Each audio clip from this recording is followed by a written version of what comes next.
రోగుల సేవలో నర్సుల పాత్ర అత్యంత కీలకమని రాష్ట్ర గనులు భూగర్భ వనరులు ఎక్సైజ్ శాఖ మంత్రి కొల్లు రవీంద్ర అన్నారు.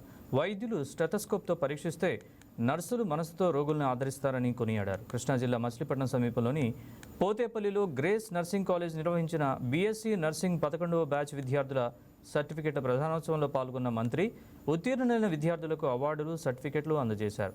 నర్సింగ్ విద్యకు ప్రస్తుతం దేశ విదేశాల్లో మంచి డిమాండ్ ఉందని, వైద్య రంగంలో సేవ చేయడానికి ఈ విద్యార్థులు ముందుకు రావడం అభినందనీయమని పేర్కొన్నారు.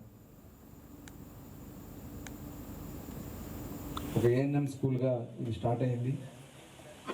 తర్వాత 2010లో బీఎస్సీ నర్సింగ్గా మరి ఆవిర్భవించడం, ఇప్పటికి దగ్గర 11 బ్యాచ్లు కంప్లీట్ చేసుకుని వివిధ రాష్ట్రాల నుంచి, ఎందుకంటే చిన్నతనం మేము చూసాం కేరళ, వేరే రాష్ట్రాల నుంచి కూడా వచ్చి ఇక్కడ నర్సింగ్ చేసేవాళ్ళు, హాస్పిటల్లో సర్వీస్ చేసేవాళ్ళు. మరి ఇప్పుడు కూడా చాలా ప్రాంతాల్లో వెళ్ళి వాళ్ళందరూ కూడా సెటిల్ అయ్యి ఇవాళ చాలా డిమాండ్ ఉంది, నర్సింగ్కి చాలా డిమాండ్ ఉంది. డాక్టర్స్ స్టెథోస్కోప్తో చూస్తే మీరు మనసుతో చూసేది నర్సులే, అతి దగ్గరగా ఉండి మనసుతో చూసేది నర్సులే. వాళ్ళకి ఎక్కువ టైం మీరు ఇచ్చే ధైర్యం వాళ్ళకి, ఇవాళ ఎలాంటి జబ్బుకైనా మానసిక ధైర్యం ఉంటేనే తొందరగా రికవర్ అవుతారు. అటువంటి ధైర్యం ఇచ్చే శక్తులు మీరు కాబోతున్నందుకు మరొకసారి మిమ్మల్ని అందరినీ కూడా మనస్ఫూర్తిగా అభినందనలు తెలియజేస్తా ఉన్నాను. ఈరోజు ప్రభుత్వాలు కూడా వైద్యానికి, విద్యకి మనం ఎక్కువ ఖర్చు పెడతా ఉంది. ఒక సమాజంలో మార్పు రావాలంటే విద్య రావాలి, సమాజంలో సంపూర్ణ ఆరోగ్యంతో ఉండాలంటే వైద్యం అందాలి. దానికి ఈరోజు ప్రభుత్వాలు కూడా ఎక్కువ ఖర్చు పెడతా ఉన్నాయి. కొత్త కోర్సెస్ వస్తూ ఉన్నాయి. గతంలో మా చిన్నతనంలో అయితే చేతి నాడి చూసి డాక్టర్లు మెడిసిన్ రాసేవాళ్ళు.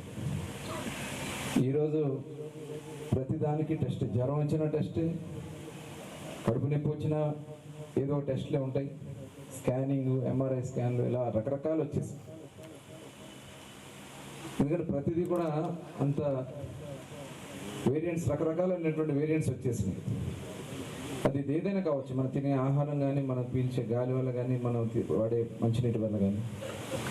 ఈ మార్పులు తగ్గట్లుగానే ప్రభుత్వాలు కూడా లేటెస్ట్ టెక్నాలజీని తీసుకొచ్చి హాస్పిటల్స్లో ఏర్పాటు చేస్తున్నాం. ఈరోజు దగ్గర ఒక 30,000 కోట్ల రూపాయలు ప్రతి సంవత్సరం బడ్జెట్లో మన రాష్ట్ర ప్రభుత్వం ఒక హెల్త్ అండ్ మెడికల్కి ఖర్చు పెడుతుంది అనేది ఈ సందర్భంగా మీకు తెలియజేస్తా ఉన్నాం. అంటే ఒక సంపూర్ణ ఆరోగ్యమైనటువంటి ఆంధ్ర రాష్ట్రంగా మార్చాలంటే మనందరం కూడా ఇంకా అవగాహన కార్యక్రమాలు చేయాల్సినటువంటి అవసరం ఉంది. ఇవాళ మనం చూసాం, పంజాబ్ రాష్ట్రం ప్రతిరోజు ఒక ట్రైన్ ఢిల్లీకి వస్తుంది క్యాన్సర్ పేషెంట్లతో. ఎందుకు అంతమంది క్యాన్సర్ పేషెంట్లు అయ్యారంటే అక్కడ విపరీతంగా వాడినటువంటి పెస్టిసైడ్స్ వల్ల. అంటే వ్యవసాయ ఉత్పత్తులు పెంచుకోవాలని చెప్పి రైతులు ఇష్టారాజ్యంగా యూరియా జల్లేయటం, పెస్టిసైడ్ వాడేయటం, దానివల్ల సాయిల్ పొల్యూట్ అయిపోయి ప్రజలకి ఆ వచ్చినటువంటి పంట క్యాన్సర్గా రావడానికి కారణమవుతుంది. అందుకని ఇవాళ న్యాచురల్ ఫార్మింగ్ కూడా మనం ఇవాళ ఎక్కువగా ఎంకరేజ్ చేయాల్సినటువంటి అవసరం ఉంది.